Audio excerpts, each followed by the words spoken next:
महाराज जी, क्या अपने कर्मों का फल बच्चों का माता पिता पे या माता पिता का बच्चों पे, ऐसा होता है महाराज जी?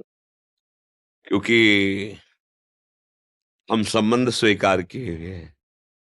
जैसे आपका बच्चा कहीं जा करके अधर्माचरण किया, पुलिस जब आएगी, यही प्रमाण लौकिक प्रमाण से देख लीजिए, तो आपको कड़वे वचन और शासन मिलेगी, क्योंकि वो आपका बेटा है। आप कहोगे मैंने तो कुछ नहीं किया, नहीं तुम उसकी माँ हो, पता है तुम्हें कहाँ होगा वो, तुम्हें बताना पड़ेगा, तुम्हें दंड मिलेगा, क्योंकि वो तुम्हारा बेटा है। अच्छा, अब तुम्हारा बेटा भगवान का भजन करके भगवत भक्ति में तन्मय है। अच्छा, ये महाराज जी की माता है?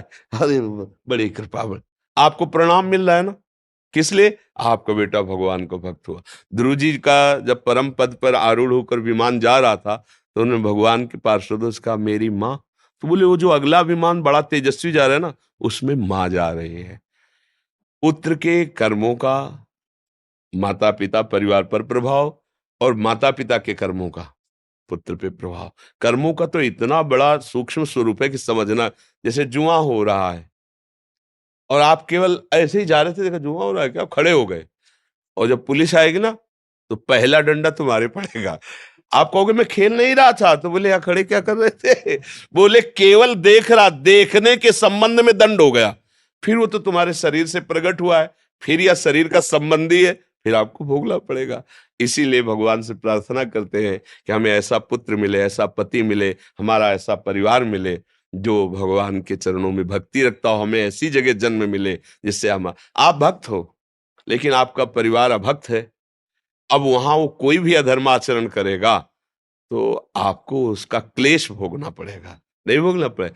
भाई इसका पिता बंद करो इसको, अभी वो पता खुद खुद आ जाएगा, जब्त करो इसकी संपत्ति, जब्त करो।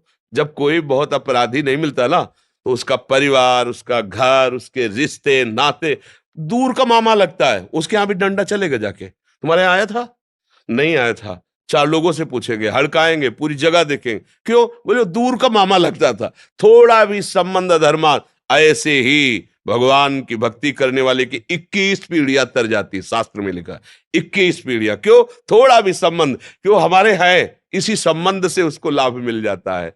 तो ऐसा तो कर्म का सहयोग देखा गया, प्रगट में भी देखा गया है और बाहर भी देखा गया है। जैसे अग्नि की सामर्थ्य दाहिका शक्ति है, आप जान के छुओ, अनजान में छुओ, जबरदस्ती कोई छुआ दे या भूल से छू, सबका परिणाम एक ही होगा, वो जला देगी, उसमें दाहिका शक्ति है। ऐसे मन लगे तो राम कृष्ण हरि, मन न लगे तो राम कृष्ण हरि, फल बराबर मिलेगा। उसमें कोई भाव को भाव न खालसहु, नाम जपत मंगल दिस दसहु। इसलिए निरंतर नाम के प्रति तुम सुदृढ़ भाव रखो, भले न कर पाओ लेकिन भाव ये रखो कि मैं निरंतर जपूंगा, मन लगे या ना लगे, अशांति हो या शांति हो, दुर्गति हो या सदगति हो। अब एक बार तो मैं छक के नाम जप करके देखूंगा, संत जन कहते हैं, शास्त्र कहते हैं, क्या होता है एक बार देखूं।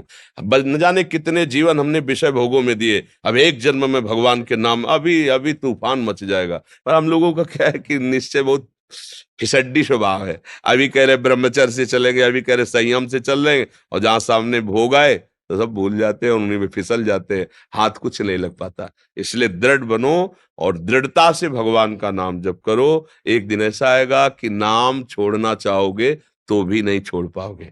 भगवान बहुत कृपालु है, और उनसे ज्यादा कृपालु उनका नाम है। हमको जबरदस्ती रटना है, राधा राधा राधा राधा राधा राधा राधा राधा, परमानंद है। सच्ची कहते हैं, यहां और वहां सुखी रहोगे, इह परलोक सकल सुख पावत, मेरी सो भैया कृष्ण गुण संचु। हरिवंश महाप्रभु कहते हैं, तुम्हें मैं शपथ खा के कहता हूं, अगर तुम कृष्ण कृष्ण और उनके गुणों का गान करोगे तो तुम यहां भी सुखी रहोगे और वहां भी सुखी रहोगे। अभी आपको एक सुई आपकी जानकारी में चुभ होना चाहे तो आप भयभीत हो जाएंगे, अचानक घटना में कुछ लग जाता है तो देखो सह नहीं जाते, हाथ टूट जाता है, हाथ कट जाता है, आप सह जाते हैं। सोचो इतना कष्ट सह जाते हो, और ये काम क्रोध आदि आपको जरा सा लुभायमान करते हैं, उसको आप क्यों नहीं सह जाते हो? क्योंकि आपने सहने की बात ही नहीं सोची है, आपने भोगने की बात सोची, इसलिए फिसल जाते हो। नहीं, आप में इतनी सामर्थ्य है कि आपको कोई परास्त नहीं कर सकता, सच्ची बात मानना। अच्छा, जैसे आपको जेल मिल गई, अब आपको वहां अनुकूलता तो मिलती नहीं, लेकिन जीते हो ना, तो बोले मन मार के जीना पड़ता है ना। हाँ, ऐसे तुम यहां अगर मन मार के जीना सीख जाओ तो तुम महात्मा हो जाओगे, नहीं हो जाओगे? अच्छा, जैसे किसी को जेल मिलती है, एक छोटी सी सेल होती है, छोटी सैया, साधारण कपड़े, साधारण भोजन, और अगर वो आप जीवन यहाँ जी के राम राम कृष्ण कृष्ण हरि हरि राधा राधा, तो आप गृहस्थी में रहते हुए बहुत बड़े महात्मा हो जाओगे, अगर वहां की बात समझ लो। लेकिन जीव की समझ ठीक नहीं, जब वहां जाता है तो उसके होश खराब हो जाते हैं। अब प्रभु से संबंध नहीं, विषयों से संबंध, विषय छिन गए, स्वतंत्रता छिन गई, अब यही जेल है। आप जीवन इधर भोगता है, परिणाम में नरक फिर उधर भोगता है। इसलिए यहीं सुधर जाओ।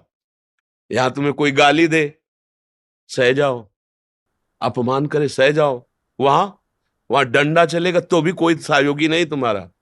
समझो, यही मान लो माया, मैं माया की जेल में हूं, अब मुझे इसे मुक्त होना है, अभी महात्मा बन जाओ। महात्मा का मतलब होता है अच्छे विचार, अच्छे आचरण, अच्छा भाव, अभी आ जाएगा। अब अपने लोग ये तो सोचते नहीं, हमें सुख भोगना चाहे दूसरे को काटना पड़े, बस यहीं से पापाचरण शुरू हो जाता है, यहीं से गंदी बात शुरू हो जाती है, यही दुर्गति का कारण हो जाता है।